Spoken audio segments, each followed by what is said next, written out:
सीता के सकल देखी झाँखथी जानकरी सी झाँखथी जानकरी सी। अब सीता रहली कुमारी गे माए। अब सीता रहली कुमारी गे माए।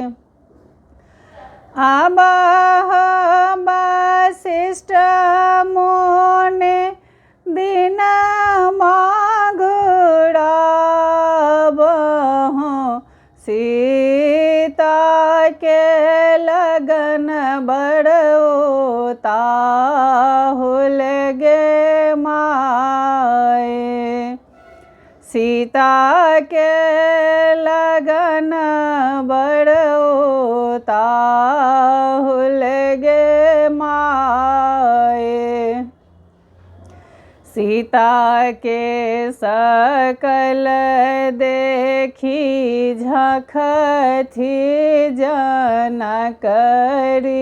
सी झाँखथी जानकरी सी।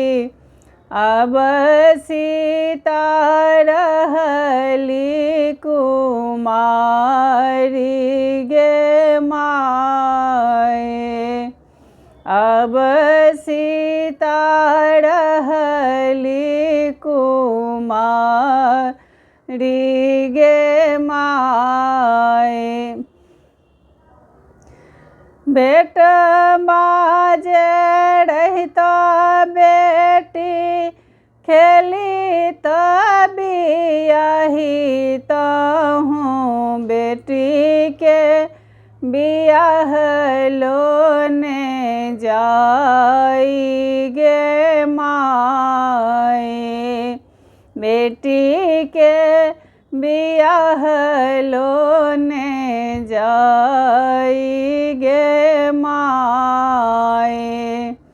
सीता जुगुत बर कतहु ने भेटत कतहु ने भेटत ओतहि सलाय बजमाई गे माए। ओतहि सलाय बजमाई गे माए।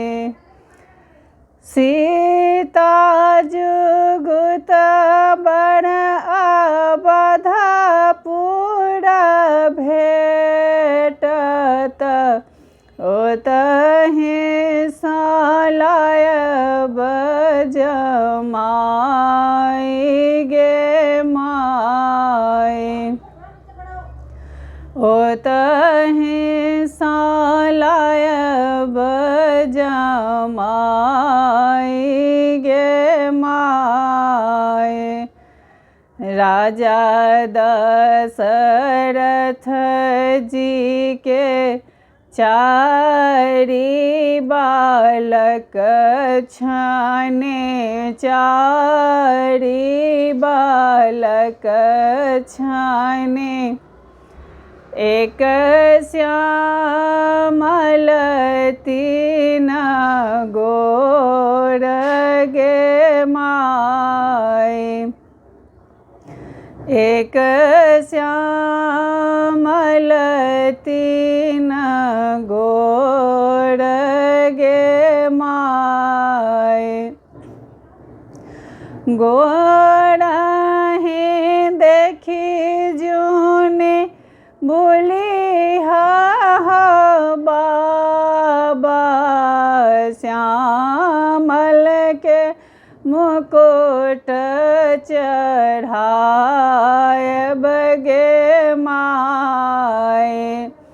श्यामल के मुकुट चढ़ाय बगे माय। गाय के गोबर अंगना ने पायल, सोनमा के कलश भरल गे माय। सोनमा के कलश भरल गे माय। जखन हे रामचंद्र धनुष उठाओल,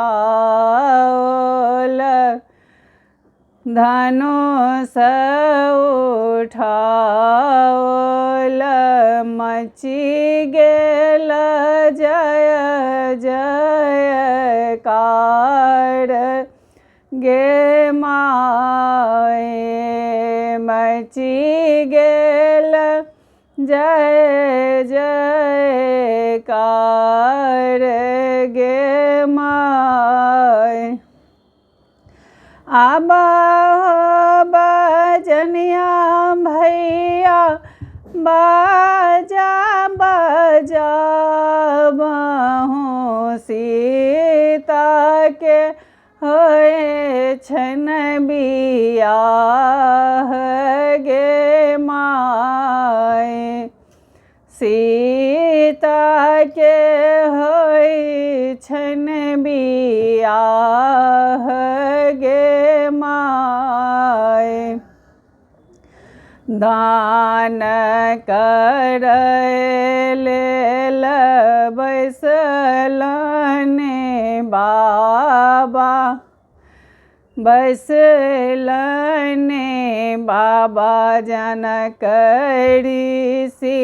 मोती जका जहरनी नोर गे माय। मोती जका झहरनी नोर गे माय। सीता के सकल देखी झखथी जानक ऋषि, झखथी जानक ऋषि। अब सीता रहली कुमारी गे माय। अब सीता रहली